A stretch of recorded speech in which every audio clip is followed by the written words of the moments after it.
Dudes, do we have something really awesome to look at here today. Snip, snip, snip.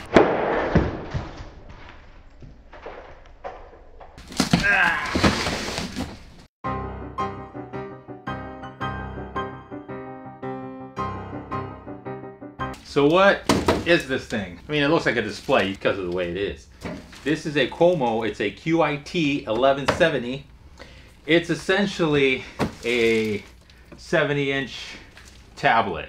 The front panel it supports up to 10-point multi-touch. It's got a bunch of like other neat features. So you may be wondering, why do I have this thing? Let me show you, but you can probably already guess why I even have the thing.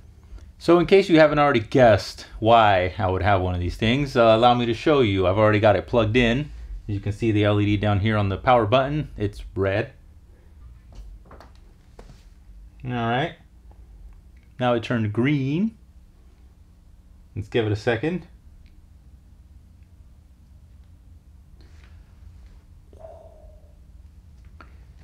There's, yeah, as you can see, something most likely damaged in the display assembly itself. This particular display is a demo unit that would be, you know, lugged from point A to point B, and it's very heavy. So, you know, like trying to get it in and out of a truck, it got dropped a couple times, but it was still working. I mean, this thing is, it's built like a tank. And the front here is actually Gorilla Glass, and something you would probably never do on an LCD TV is probably hit it like that. I'm hitting it pretty hard, and as you can see, I'm doing like no further damage to that LCD. After it had already been dropped twice, and apparently the next time a demo went to get done with this thing and they hit it, that's when this happened. Normally when an LCD is damaged, it's just like, you know, like one set of lines that'll be either like, you know, like drawn all the way across up or like down or something. So I don't know. We'll open it up and we'll see if it is the LCD that's damaged or if it's something else. It's not just a display with a touch panel. It also has inputs and it runs Android. So it'll run applications. You can use this to say, you know, like be browsing something. You can draw on it while you're using it, you know, erase. You can take screenshots while it's playing a video. You can be drawing on it, and all kinds of crazy things. I don't even remember like all the functions, but it does a lot of stuff. So it'd be pretty cool to have this be fully functional and use it in like videos and stuff. So let's open it up. Problem is, I don't have a table big enough that I can set this on in here. So I'm gonna have to build like some sort of I'm thinking about building a frame. I got some 2x4s. I'm gonna build a frame that I can set this on to rest the bezel on it, so that it's not like resting directly on the glass itself, even though, like I said, I'm not too worried about that breaking. And here we are. So it's nothing complicated, just a couple of 2x3s mounted to a couple of 2x4s that are mounted to some sawhorses with some carriage bolts. Alright, I've now got this thing sitting here on that frame that I just built. And as we can see, we've got all of our business end side of stuff right here in the back. It says we've got we've got 3 USBs right here that say Android, so I'm guessing those would be like the host adapter for the interface. We've got VGA in 1, audio in 1. This one here says touch port 2. No clue exactly what that's about, but it appears to be part of this VGA input 2. And as well as got another audio there. We got a VGA out, video out, so that'd probably be like composite RS-232. Didn't really expect to see RS-232 on this, but it has it. We've got a local area network connector right there. We got an SD reader, and that also appears to be controlled by Android. USB 5. We got an HDMI in 2. And if we move the camera down here a little further south, we see that we have a video input, and that would be just regular composite. We've got a component right there to the very left and an 1/8 inch jack. So that would be like one of those 4 conductors, including the ground input most likely. We also got a digital audio, a speaker output, and we have an S-video input right there at the end. On the opposite side of this thing, we have our power input, and then that right there, it's like an options port. So you can stick in like a PC that's specifically built for this thing that just kind of slides in there, and it gives this the capability of like running the full-fledged operating system like Windows. There are a bunch of panels on the back of this thing. As you can see, everything's held on with screws. Alright, I've gone and removed pretty much every screw that was visible on the back of this thing, and as you can see, there were a lot, including these two handles, the screws that hold those on. So now we should be able to start removing some of these panels. Why don't we just start right here? And we can already start seeing stuff. This would just be our front panel stuff, our power button and everything. Power button's actually on this board over here. There was like another, I think that was the infrared receiver. That was on this little board up in the front. There's this other little board here that's got some interface, some digital interface stuff. So it looks like maybe, oh, that's actually, that looks like USB stuff right there. I actually didn't open the front. I didn't even realize that was a flap that could open. That might be, I don't know, maybe an HDMI or something. We got some maybe buttons right here. Like I said, I also didn't see those in the front. Got a couple of really large ribbons right here going to the LCD. And then we've just got these twisted cables here, a couple bundles going off to like over here where all the control stuff's gonna be. There's another wire here. We might as well jump over to the more interesting side of things. So let's go ahead and pull this cover off. And ta-da! What do we have? This is gonna be the scaler right here, most likely, since we've got our video inputs here and then all this other stuff inputs. I guess this might be what's running Android. We've got some RAM underneath this heatsink here. We can actually take off this heatsink. It's just got a couple of little push pins right there that are holding it to the board. This up here would be our video, our digital interface for the LCD. It comes up to here. This would be like the, it looks like it's taking the LVDS signals from here, splitting it off into some other signals here, like almost as if it's like two displays. There's like way less in here than I was actually expecting to see. Okay, let's take this panel off. There's our power supply. It's really flat. So they use like very, very low profile components like these capacitors right here. They're about, I don't know, less than the diameter of a dime. They're really, really flat. These transformers are super flat, and there's a cutout right there for that transformer so that it can sit a little bit below the level of the board, apparently. There's something right here that I have no idea what it is. Oh, this actually kind of looks like a temperature sensor, or it might be a temperature sensor. There are, however, no fans in this thing, at least none that I have seen or heard. Now let's see what's hiding behind door number 3. Whoop. We have another power supply, and then we have our interface board for that ops module that I was talking about. There's some stuff here.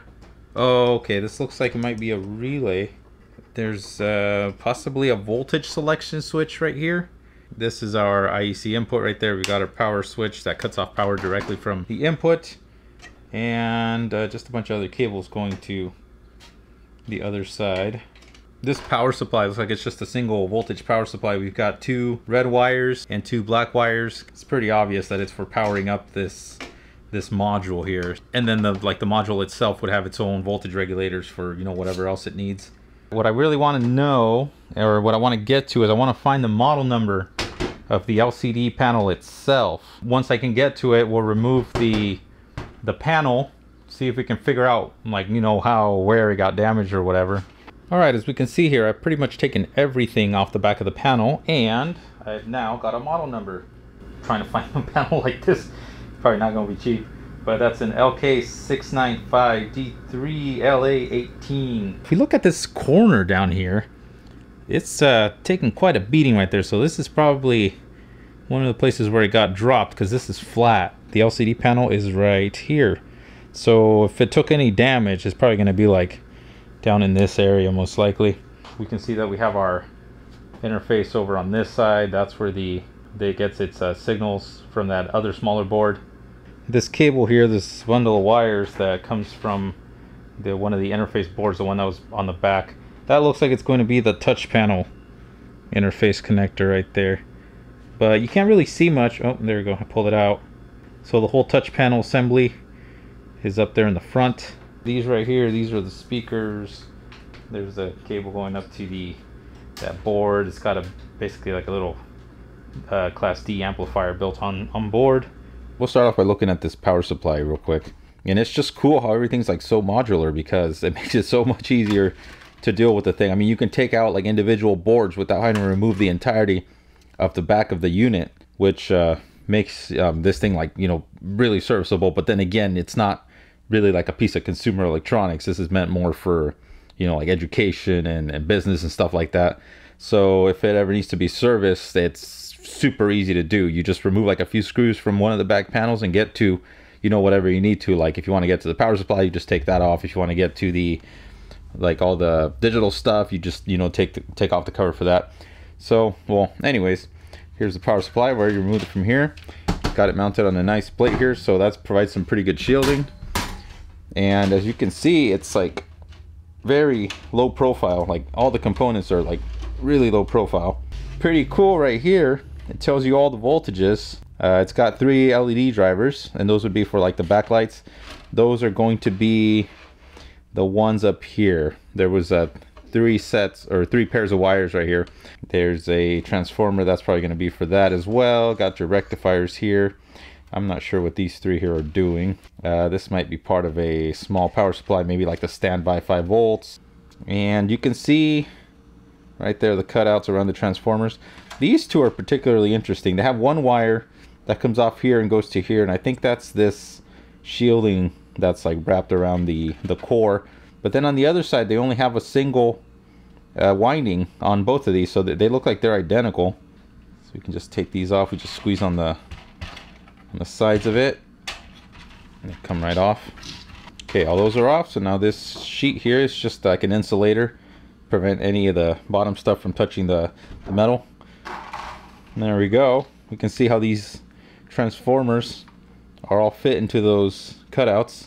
All right, so these 2 transformers right here, they're connected in series. So it looks like this is actually like meant to be like a single core here.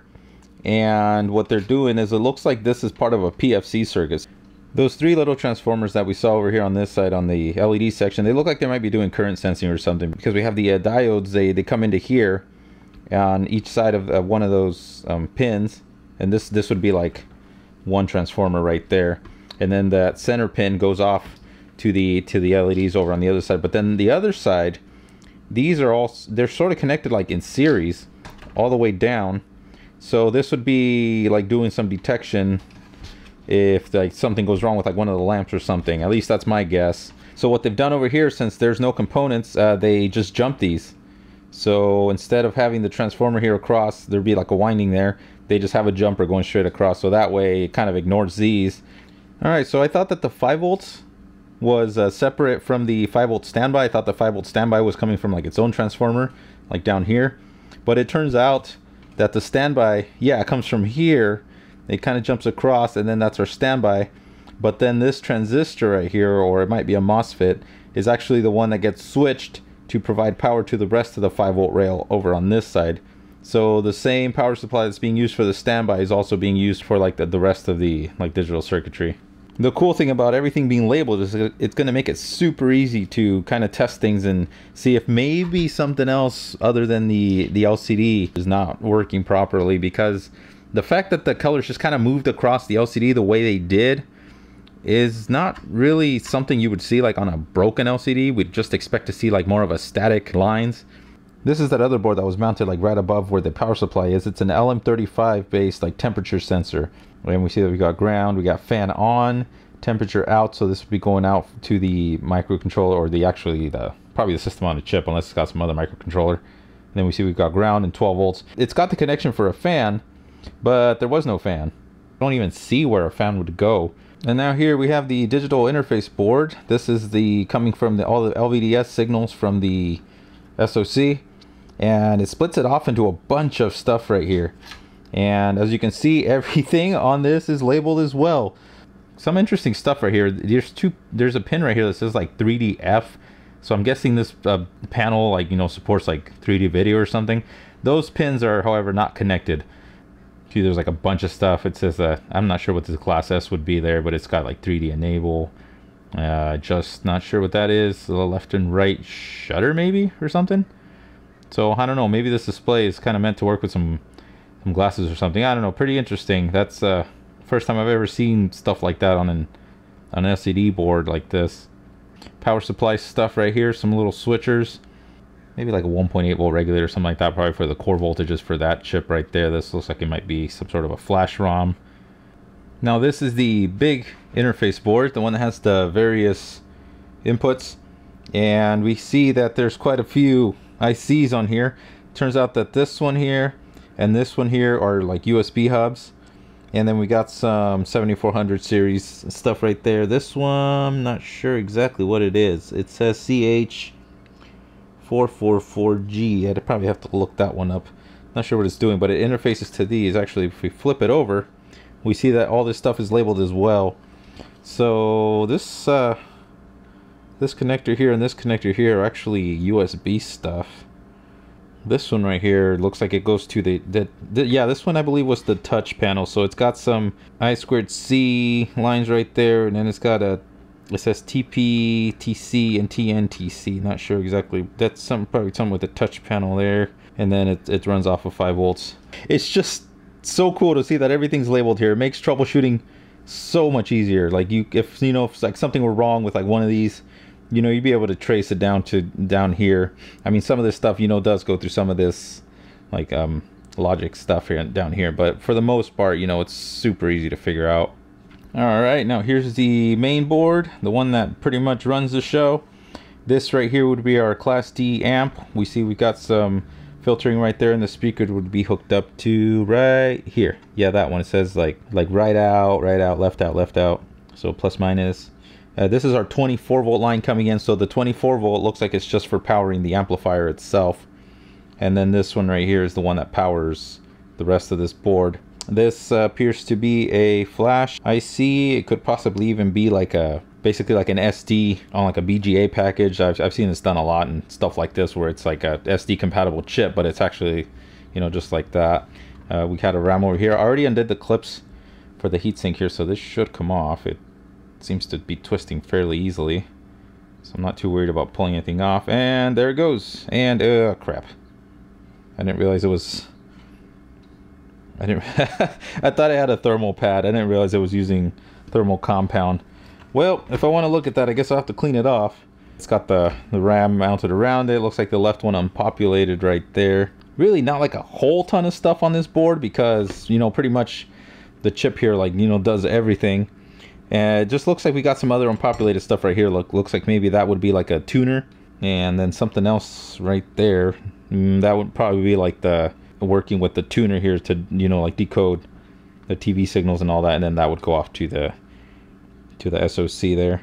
Down in this bottom corner, looks like we might have like a real-time clock IC right there. It says PCF 8563, I believe, but it looks like we also got the 32 kilohertz crystal right there, so that's pretty obvious.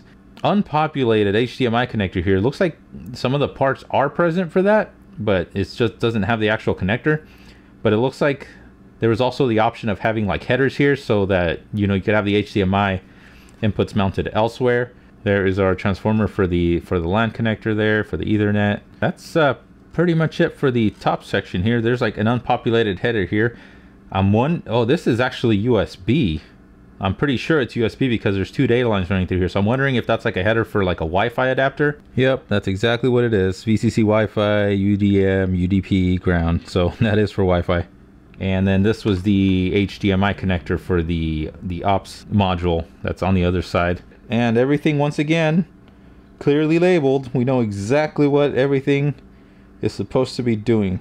And there's our main SoC right there. I couldn't really find much information about it, but according to the spec sheets for this thing, it's supposed to be like a dual core 1.2 gigahertz CPU. All right, so the last 3 boards we can look at here is this is a relay board, and I thought this was a voltage selection switch, but it's not. Looks like it's actually just a breaker. But I'm not sure if it actually is a breaker, because it doesn't quite feel like one.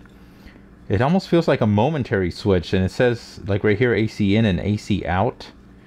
So I'm not entirely sure what this is actually for, and it's not labeled on the bottom. This relay here is controlled by this line coming in. We see right, oops. Didn't mean to do that. Anyways, yeah, we got on right there and then off. So this almost seems like a latching relay. Dude, what's up with that N? Right there. On, common, and off. So yeah, this sounds like it's a latching relay. So basically what they're doing is they're switching on the relay and it just stays on, but it doesn't have power continuously going to it, so this relay is not going to get warm. And then once they want to shut it off, you know, then it activates the coil between the common and off, and then the relay shuts off. So I'm wondering if this maybe is here just a momentary switch so you can kind of like turn it on manually or something. I don't know. I might have to look that up. And this board here, this is the ops board. We see we already kind of saw the HDMI lines running to that. We have a bunch of USB stuff running to these connectors here, and these are the ones that are going to, I think these were going to the side, and then some of it was going to the front panel. Nothing much else here. We've got our power coming in here from the secondary power supply, and it turns out that that's not 12 volts, it's actually 19 volts at 5 amps, according to this thing right here on the label. So it almost sounds like a laptop power supply, and then it's got like another little voltage regulator in this section. There's a jumper in here. What is that for? Huh, that's like one of the few that's not actually labeled. And yeah, that's pretty much it on this board. We see on the bottom nothing much, but yeah, everything still labeled except for the power. Then the power supply, it's built fairly similarly to the other one. You can see fairly low profile components. There's the main transformer, filtering on this side, rectification and switching, all that stuff. And then over here is just the rectification for the secondary side. So not a whole lot to see here, although it does have a relay here. That's how it powers up and off. So there's no like soft power or anything like that on this power supply.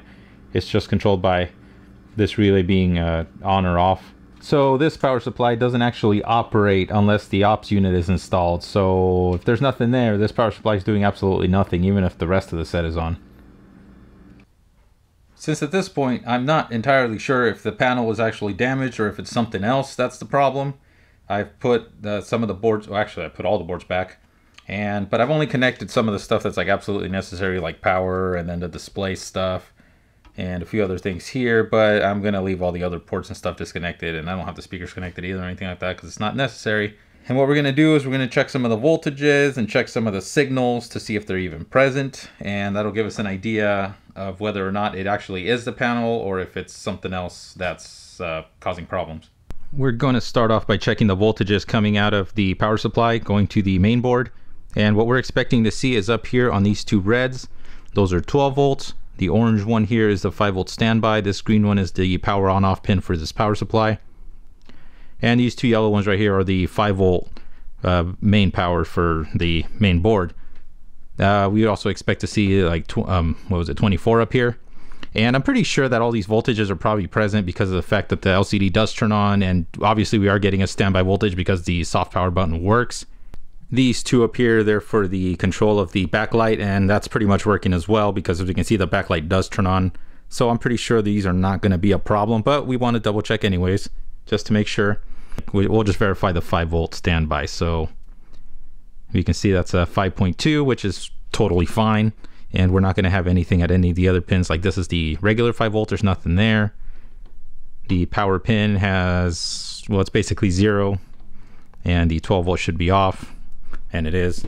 So now I'm going to hit the power button, and now we should have 5 volts at the 5 volt output. Yep, 5.18. And at 12 volts we're going to have, yeah, pretty much like spot on 12 volts right there. And we see that the power on is triggered by about 3 volts. So no problems here at the power supply. Just for completeness, let's check the 24 volt supply, even though that's just for the amplifier and it really should have nothing to do with the LCD coming on at all, but that is of course present. It is working, so yeah, no problems. On the main board there's a few regulators. There's appears to be a little switching one up here. There's apparently a linear one there, another linear one right there, and another linear one right here. So we're going to check voltages on those and see if those are working. I don't know what they're supposed to be because they're not labeled as far as I can tell, but it's pretty easy to see what goes to the actual SOC over here because there's like a line running from here and then it kind of goes down. So I can check that and see what the voltage is on that. And if it looks like something pretty standard, then we'll know if it's working or not. So I'm just going to touch this pin right here. And oh, that has nothing going to it. Let's try this pin right here. 5.125. Could that be a problem? That's interesting. That would probably be like the reference voltage for that. Oh no, here we go. I just wasn't making good contact with that. So no, 5.125. So yeah, this line is apparently working just fine here. And let's check this right here. I'm not sure. This pin right here might be the output. 5.151. Let's check the other side of that. That looks like it's ground, and then the center 3.03. So that regulator looks like it's working just fine there. Looks like it's stepping down from 5 to 3.3. So let's check this one right here. 5 volts at the input, and then this was probably the output, 3.3. So yeah, no problems with that one there. Let's check this little one up here. Like I said, again, I don't know what these are supposed to be, but that makes a lot of sense. 3.3 or 5 and then 3.3 on the other pin, so they look like they are 3.3 volt regulator. So those look like they're fine. Let's check here. Okay, 5 volts at one end, 1.2. That is probably okay. It's probably just like a core voltage. And the reason I say that is because there's like a very large trace going from here like all the way down, so pretty sure that is going to be like a core voltage. So that is probably just fine. I don't think there's any problem with those. I'm not going to bother checking any of the stuff up here just because this stuff would be like for powering everything here, and that should have nothing to do with the communications between the SoC and the display. And as we can see, the display is showing absolutely nothing, so that's not the problem. So now that we know that voltages on the main board seem to be fine, let's check up here. It appears that there are 2 power supplies, 2 little switchers. Actually, there might be a linear one right here as well. So let's check those and see what those are measuring. We know that we've got 12 volts coming from the main board. So 12 volts comes into here, jumps over to this side, and then that, feeds that board. So let's see what we have on that board. Okay, I've got the ground clipped right there to that screw because that screw is a pretty good ground. And now we can see we've got 12 volts coming in, and sure enough, that's present, so that is fine. These capacitors right here look like they're little like decoupling caps, so these should have something on them. That one has 1.17. I'm not sure what these are supposed to be, but 1.17, and this should probably be the same thing. 1.17. So those are probably supposed to be about like 1.2 again, not sure. Let's check the other side over here. Where can we touch? We can probably touch one of these right here. 3.3, that looks like it's probably just fine, although I don't know if that's coming from here, so let's check this. 1.2 and 1.8 seem to be pretty common for like core voltages on a lot of things like this. So if I see like 1.2 or 1.8, I usually assume that it's fine. Well, since voltages seem like they're fine, what we are going to do is we're going to bust out the scope and see if we're even getting any signals on these LVDS lines right here. And since we know exactly what all these are supposed to be, we can probe the ones that are supposed to be the clock, and we should be getting, something that looks like an adequate clock signal coming into here, assuming that this board is actually outputting video to the display. If there's absolutely nothing between this board and this board here, then we can kind of assume that the problem is probably going to be here. I don't exactly have a good way of testing both these individually, but I have something we might be able to do depending on what results we get. So let's we'll start there. We're gonna get the scope and we're gonna check these. Okay, I've got the scope set up here now. What I did here just to get a better ground is I put like a little fork terminal and I crimped it to a piece of solid copper wire. That way I'm pretty sure I get a really good ground on these alligator terminals on the probes. And then the probes themselves, I'm hooking up to the positive and negative of the clock on the even side of the LCD. And what we would expect to see on the screen here is 2 clock signals that are like opposite of each other. So when one's like going positive, the other one's going down, and it should be fairly even all the way across. All right, so I got both probes here set to 500 millivolt per division. It's at 20 nanoseconds, and we have both set to like ground, and we can see that there is some differential going on here. Like we see that one's got like positive going and the other one's negative going. But it seems like a very low, like a tiny amount of like voltage difference there. So I don't know if that's normal. I think I'm gonna have to look at the data sheet and see what this panel's, you know, supposed to take. Although I don't know if this is like a board that's supposed to like be for this actual panel. Probably not. This is probably just like an interface board that was manufactured, you know, for this thing specifically. I started to try to test the panel by itself when I forgot that the board here needs to have 12 volts. And so what I did is there's a 3-pin position header right here, and it had a little jumper between the furthest pin up here and the center pin, and what that does is it allows 12 volts power for the panel, and if it's between these two pins that are open right here, then it allows 5 volts. So set to the 12 volts. So yeah, that's providing 12 volts to the display. So what I did instead is I have this single jumper going from the 12 volt in on this header over to the 12 volt supply on that header, and the data is disconnected. So it should only be providing power to this board, and that's it. The ground is just basically using the chassis because everything is grounded, so I'm not worried about having a secondary wire here going to like another ground point, because that's totally fine. So the LED on the button now is green.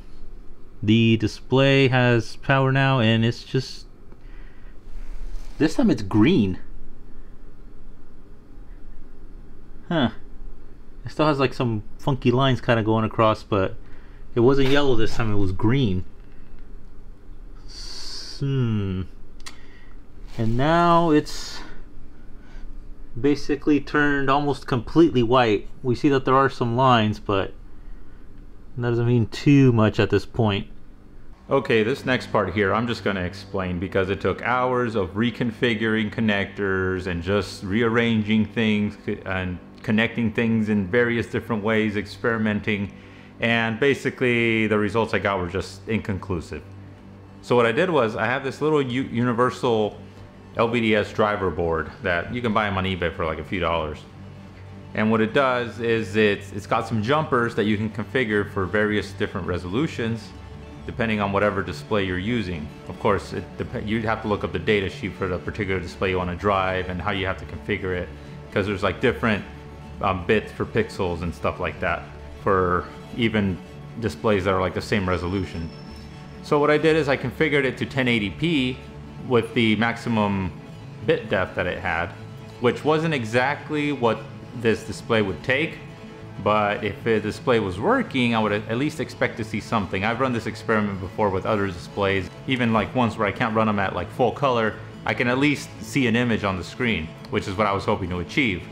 However, that didn't happen, and so what I also tried doing is try connecting another LCD that I had sitting around, which wasn't the right resolution for the main board either, and just seeing if I could get some sort of an image from that. And that didn't really seem to work in my favor either. So after all this experimenting and getting nowhere, I looked up the data sheet for the display.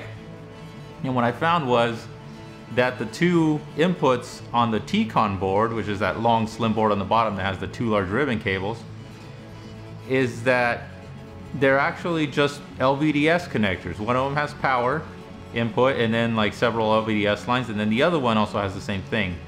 Funny thing was that the first data sheet that I found was actually for a similar display. It was not for this same actual display, but when I tried hooking it up, the universal LVDS driver board, I got some lines to show up on the screen which are totally different than the yellow kind of like wash that we saw at the beginning. So that kind of gave me an idea that I was sort of looking in the right area, because something was happening, there was just no like full image. But on the first data sheet that I saw, it showed that only one of the LVDS connectors was used, and this actually matched up the universal LVDS driver board that I had like perfectly. So if it would have worked, this would have been like a really good test, but however, I still got no full image. So that's when I started thinking that maybe the problem was on the T-Con board. So as an experiment, just to see if anything changed, what I did is I tried reflowing the T-Con board, and that gave me no change at all. So the rest of the video that follows right now is actually, you know, what happened like after all of this that I just explained. And so it turns out that this actually does have 4 LVDS channels, and it's using every single one of them. This panel is apparently capable of up to 120 hertz. Anyways, as a last ditch effort, I tried reflowing some of the components on the board just for shirts and goggles, you know, just trying anything possible to see if it would work. So as another thing that I decided I would try is connecting only one of these ribbons at a time. So this ribbon here runs the right side of the panel if we were looking at it from the front, and this ribbon runs the left side of the panel. So if we only have the right side connected and we hit the power button, we see that the what would be the left side over here, it just turns completely white because nothing's happening with it, and then the right side just starts doing this funky thing. Now it's powered off. I'm going to disconnect the right side of the panel, and I'm going to reconnect the left side of the panel. There we go. Okay, so that's secure. This one's loose. Doesn't matter. I'm not going to do anything. You can just leave it there. And I'm going to power it back up. Now we can see that the right side of the panel is just white, and the left side of the panel, it works. So it turns out there's nothing wrong with any of the other things, and possibly nothing wrong with that T-Con board. Looks like the problem is somewhere in the rest of the interface to the panel, which is great because the panel itself is definitely not something that's easy to get, and definitely not cheap. If I tap down here somewhere around there we go. There is the pen icon. If I touch that, I turn the pen on, and now I can draw on the board. So it actually works. So the problem is going to be somewhere between like here, you know, kind of running along the edge of this and up. So I don't know if maybe, like, you know, the fact that this thing got bumped kind of hard over on this edge either damaged something or caused something to short. If the drivers are damaged and, you know, that's what's causing all the problems on here, or if it's actually still the T-Con board. I really don't know. You know, that's only affected once for some reason, like on this side of the screen, and it's affecting, you know, everything.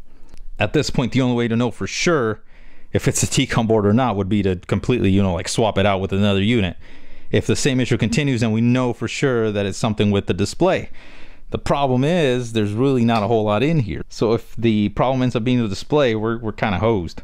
In case you can't tell, I'm like desperately trying to not have to pull the display out, because that is not going to be easy. I want to try something else. So I've already determined that the power pins going to this side of the LCD and the ones going to this side of LCD, there are 4 points, and one of them is 15.5 volts, or it's about 15.6. The other one was about 3.3, the other one was 35, and then there was one that was -4. On both of these connectors, those power pins go to the exact same position on each connector. So like, say, you know, like pin 1 and say if like pin 1 and 2 over here has like one thing, pin 1 and 2 over here has the same exact thing. And then there's also some positions that actually share the same signal. So like if it's over here, I can measure it over here, and you know they're connected basically in parallel. They're going to be going to like the same location on the IC down here. The only thing that's different that I have seen between these two is the actual data going to them. Like they each have their own individual pairs that you might be able to see it there. It's like, so they each have these, you can see them right there, they go to each one. So what I'm thinking of doing is, since we know that this side works, maybe if we plug this side into here, we'll be able to get whatever's supposed to display from this side over here, assuming there's nothing wrong with the T-Con board. If this doesn't work and it shows, you know, like a bunch of lines or something, then it's probably a good indication that maybe there's something wrong with the T-Con board. If I were to take this side and plug it in over here and I get video on this side of the display, then I know that it has nothing to do with the LCD, because like I said, it's a lot easier to replace the T-Con board.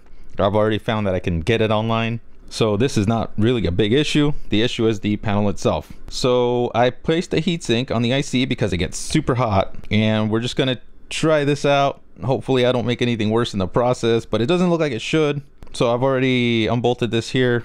We can just, you know, kind of shift it over, or, you know, shift it over this way. I'll just maybe like put that sheet of paper down here just to make sure that it kind of insulates the bottom, because I don't want anything down there to short out, and we'll see what happens. Okay, so now I've got that one connected to there. I got it latched down. I have it on a piece of paper, so we're not going to short anything out. It's not going to be grounded to the chassis through these pads here, but hopefully that should not be a big deal. It's still getting quite a few grounds through the actual data lines themselves. So now let's power it up. We're going to go underneath and we're going to see if anything happens. All right, here's the power button. I'm going to push it and see what happens. Okay, that's the side that's not plugged in. This side is still plugged in. And getting a bunch of lines, but there is, I mean, it's not just a bunch of randomly colored bars, so it may be some of the data, you know, like doesn't match up, but it, oh, see, that's working. Darn it. Oh yeah, no, there's actually stuff on the screen, so that means that the T-Con is working. It's LCD. No. Dang it. Okay, well that pretty much confirms that. So nothing wrong with the T-Con at all. See, there is stuff on the screen, so that is working perfectly fine. Oh shoot. Okay.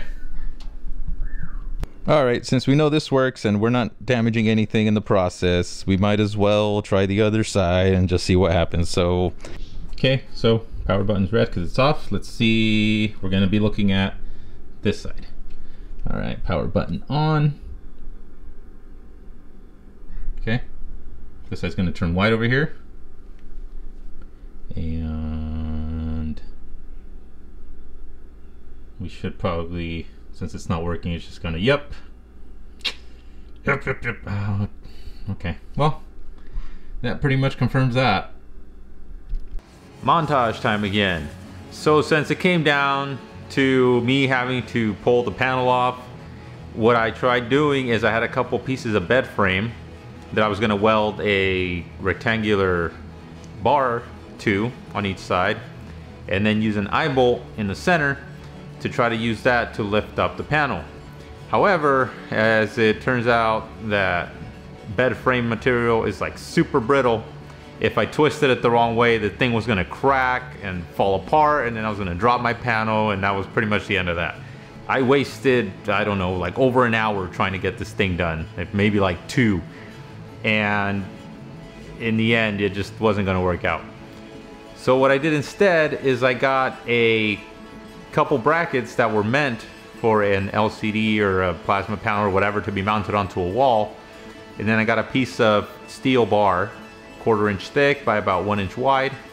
All I had to do was drill out 2 holes in the steel bar, put a couple of screws and nuts on each side where the brackets were, and then just drill a hole in the middle for an eye bolt, and that was totally fine. The steel it's flexible a little bit, so I didn't have to worry about it breaking, and it should be more than enough to hold the weight of the panel. And this took me minutes to make compared to the couple hours I wasted trying to do the other thing after like drilling and welding and all that stuff. So the display itself, you know, it's going to be pretty heavy, but this should be more than enough. This thing here says that it's got a safe working load of 160 pounds. There's no way the display even weighs that much. I don't think the whole thing even weighs that much. So it should be fine. Hopefully nothing catastrophic happens. But if it does, I mean, we'll have it on video. So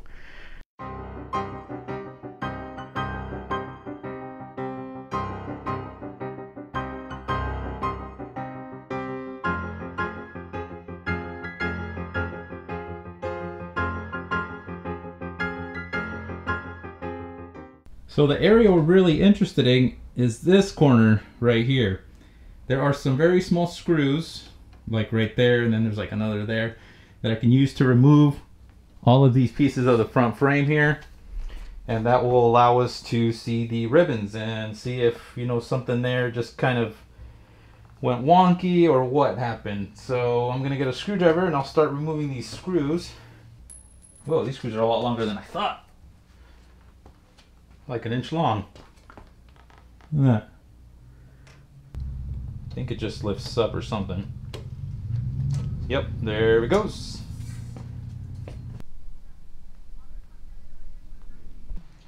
Okay, so this is where the ribbon's attached to this board here that brings in like all the video data, clock data, and all that stuff. And there we have the chip mounted on the flex, and then the flex attaches directly to the glass. I don't see any damage on the glass, at least none that I can tell. We're just gonna kind of scan all the way down here. And if I could keep it in focus, that would be nice. So we can see there how the ribbon is bonded to the display or the glass itself, but I'm not seeing any actual problems in any of these just yet.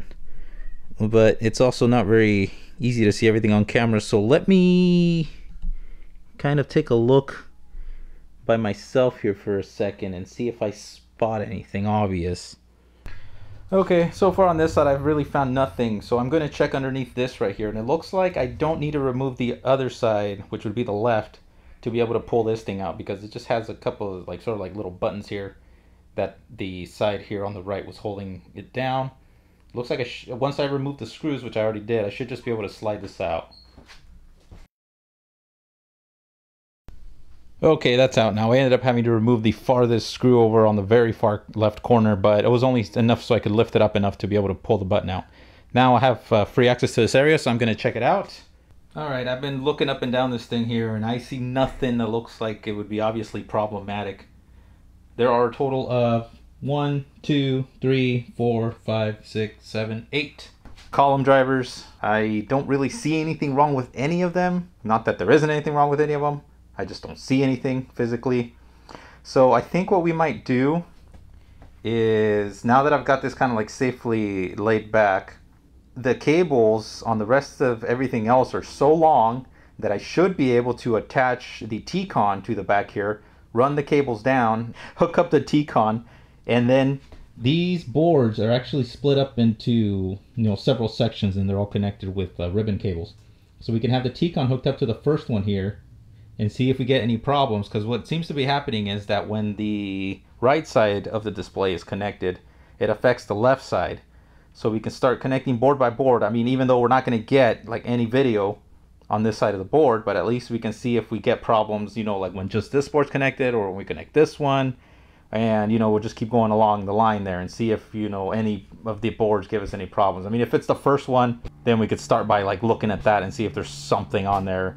It's possible, although I don't know how likely that there's a bunch of little SMD caps all along these boards that maybe one of them somehow shorted and it's causing problems on like a like a clock line or something. I don't know. So we may start having to probe there, because I really do not see anything wrong with any of these flex cables going from the interface board down here to the LCD itself, and I have not seen like any broken glass or any cracks on the glass or anything, and it would be pretty obvious if the glass was cracked. So I'm going to try to get everything kind of repositioned a little bit here. I'll reconnect the T-Con to the two inputs. This is pretty much absolutely crazy, but so I've got the input, the power input coming here. I got the single cable that runs to the power supply. The power supply, I have the wires for that going to the main board. The only thing I didn't reconnect was the backlight control, because we're not going to use the backlight right here. It's kind of pointless. And then on the main board, I've got the LVDS, and I'm going to have the two cables there going to the T-Con board. I'm going to screw down that T-Con board to the wood, because I don't want to accidentally yank on it, because that's just recipe for disaster. I would just like to eliminate that. So I'm going to screw that down. And then the wires for the front panel are long enough that I can hook them up to the front panel connectors that are still attached to the frame. So everything should work. I've got the bare minimum to see if this thing's gonna work. We're gonna connect like one side at a time. If I still get a video signal on the left side of the screen when I hook up the first strip of board on the bottom of the LCD, then I'll hook up this little ribbon right here. I'll hook up that link between the two. And if we get problems then we know that the issue is probably on this board. And if there's still no issues then we'll hook up the next ribbon that attaches these boards, and if we get an issue then, you know, and we'll just so on. We'll just see when we get a problem.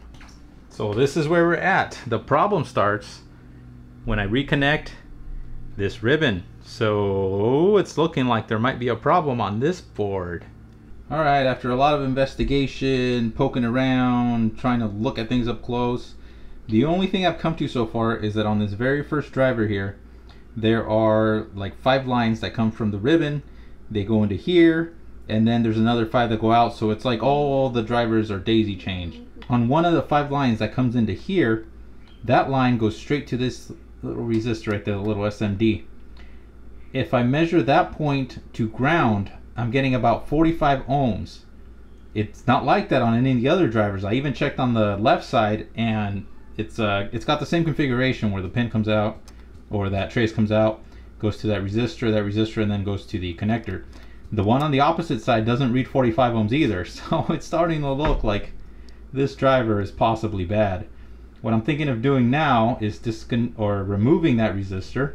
I'm just going to get the hot air and then just pull it off for now, and then put the ribbon back in, power it up, and see what it does then. Alright, so I forgot to hit recording, but the resistor's off now, so we're going to try it again. Okay, I'm not holding my breath for anything spectacular here, but I'm about to hit power, and let's just see what happens. Okay, power supply's on.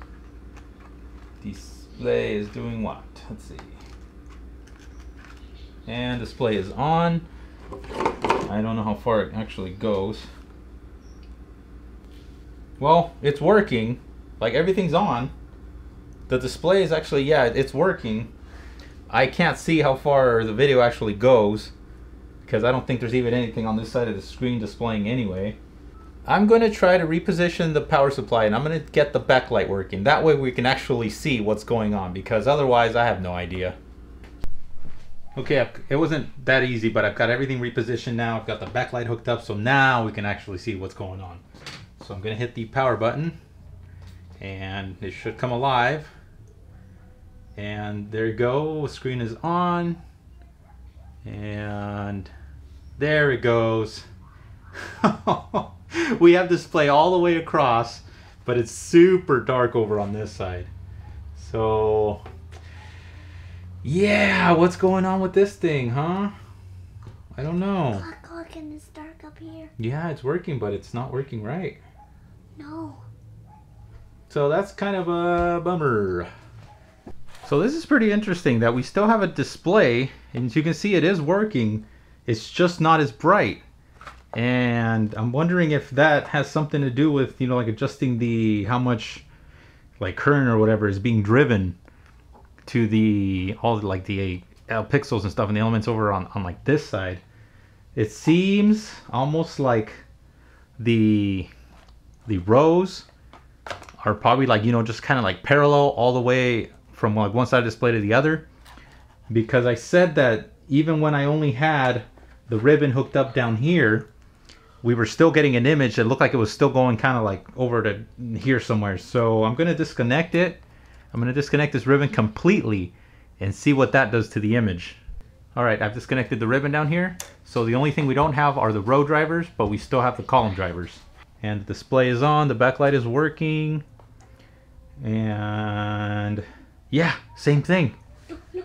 So it does work. Actually, it looks like I've done nothing at all. It looks pretty much exactly the same as it did when I had the ribbon hooked up. So, I mean, obviously, I mean, if this driver is damaged, there's nothing we can do about that. That resistor that I removed, it measured about 0.2, that was like 0.25, no, it was 0.025 ohms. So it was more like it was a jumper than anything. Watch what happens if I actually short those two contacts.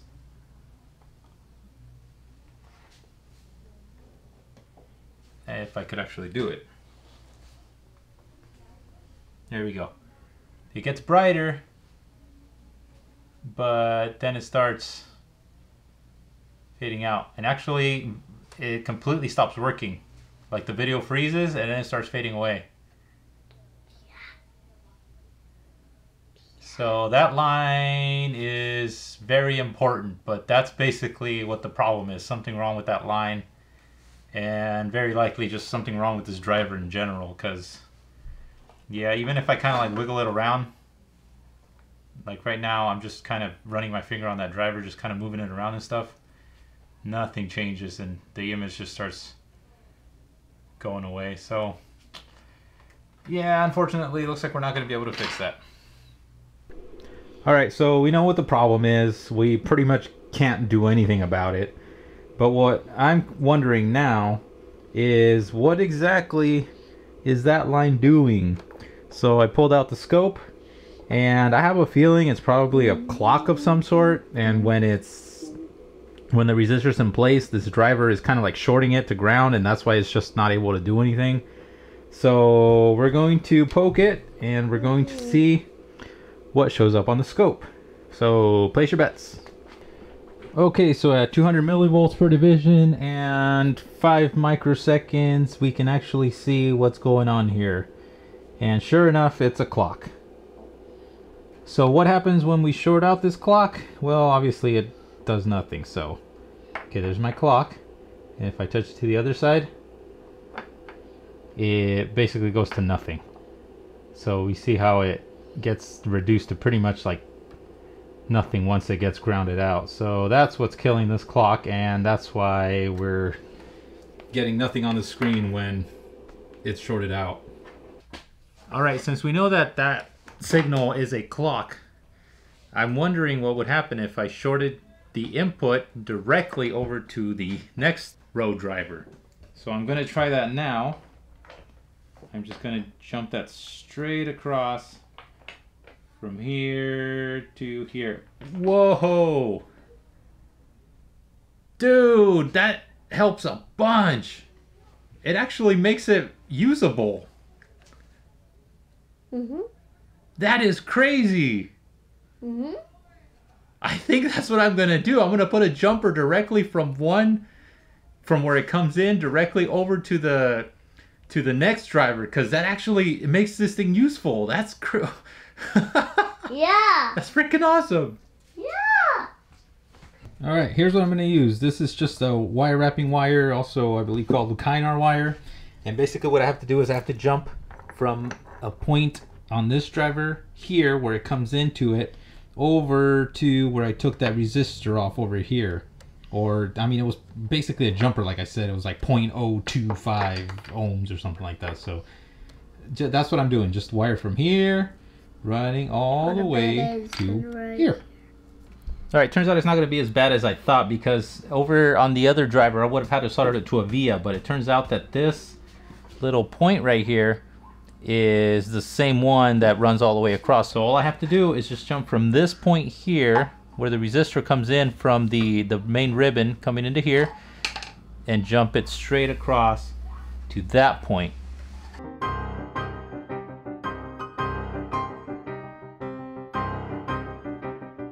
Up close, this is what that looks like. So that's where it's coming into the second driver, and this is where it's coming in from like the T-Con. So there we go. Okay, moment of truth. How well is this gonna work? Let's find out. Power is on. Backlight is on. Yeah. It's working, and you can't even tell that there's anything wrong with it. I'm wondering if maybe there's kind of like a buffer or something, you know, coming in and it goes out, and then it goes out to the rest, or, you know, no clue what's going on, but it's working 100%. Well, I mean, as far as I can tell, it looks like it's working 100% better than it was. So that is awesome. And here is my previous video playing on the display. It looks really good. I'm shocked that it was that easy. Yeah, I know it wasn't that easy, but I'm pretty shocked that that one little jumper was able to get it working 100%. I mean, I'm saying 100%. The truth is, I don't know exactly, you know, what that driver entails. So unless something happens and it goes bad again, you know, I mean, this is as best as I'm going to be able to do.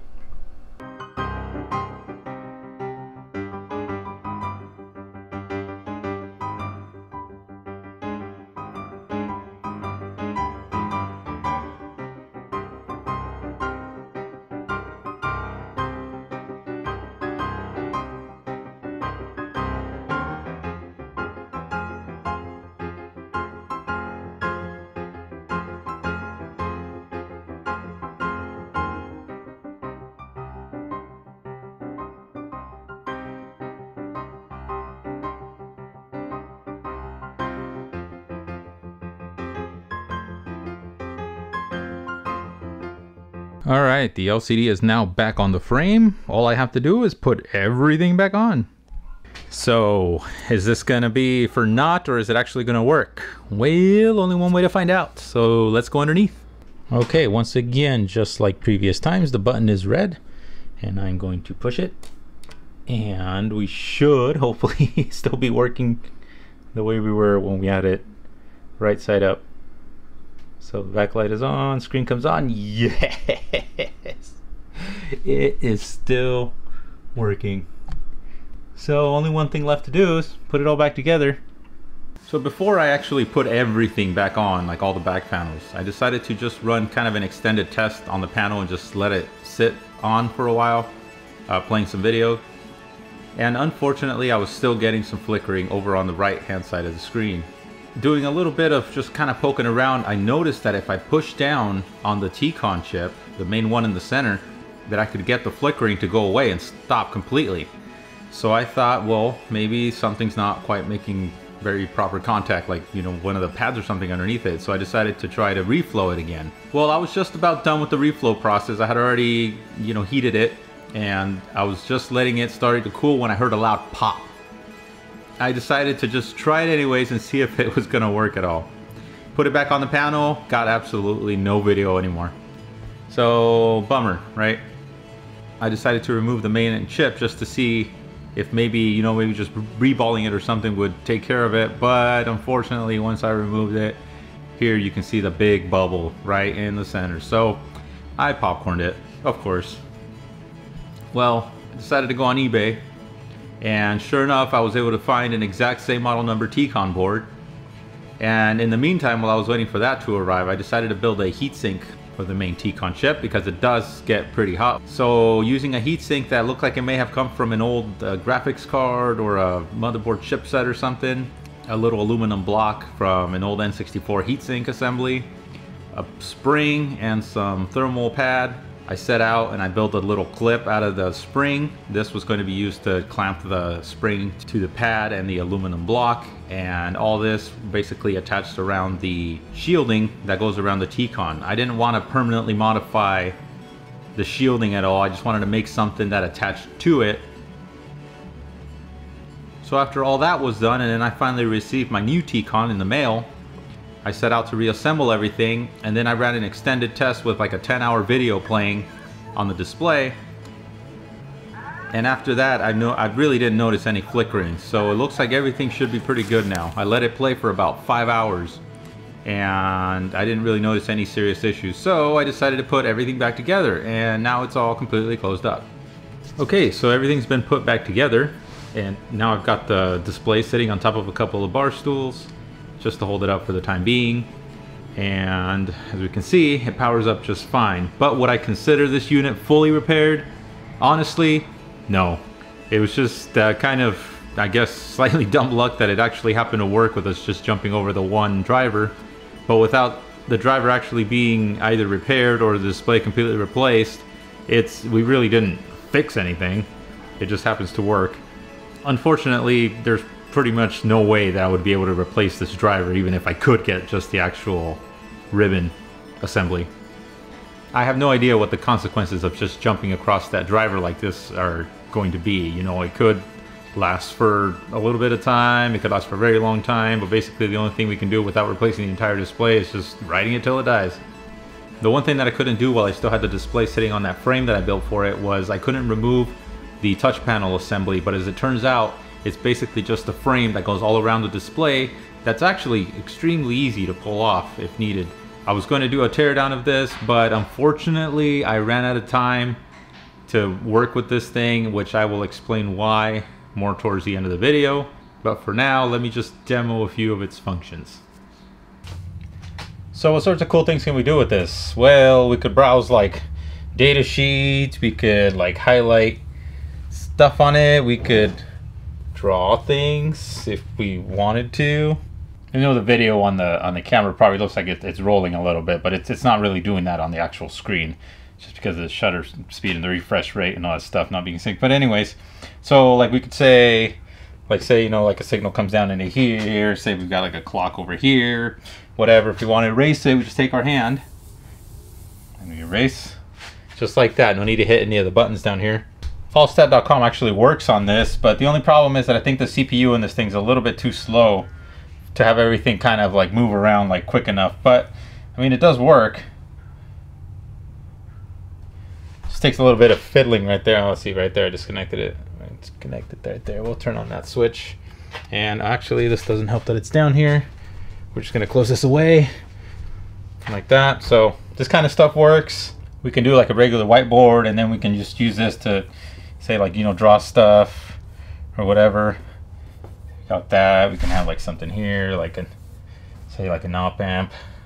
That's a crappy looking positive there. But I mean, you kind of get the idea, and it's just like so easy to erase things. And I just drew something else because I was probably touching it with a different finger. Whoop. Here we go.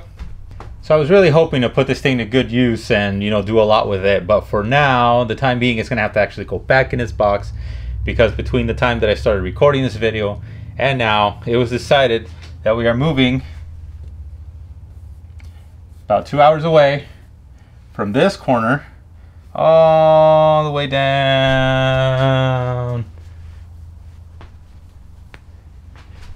into that corner. So unfortunately, a lot of like big projects that I kind of had like pending and stuff around here that I haven't gotten to are not going to get done anytime soon. We're going to have to be packing all this stuff and moving and all that stuff that comes with moving. So in the meantime, I'm probably going to be doing maybe like some smaller videos, like just maybe like small teardowns, or like just some small demos or something. I don't know, maybe I'll get into doing stuff with microcontrollers, because until we get another a bigger place, or, you know, whatever, where I can like have all my stuff out again, yeah, probably not much is going to happen. So for now, that's going to be it. And for everyone watching around the world, even in Antarctica, if you happen to be watching from there, thank you very much, and I'll see you guys around the bench. Ooh, let's see what's up here.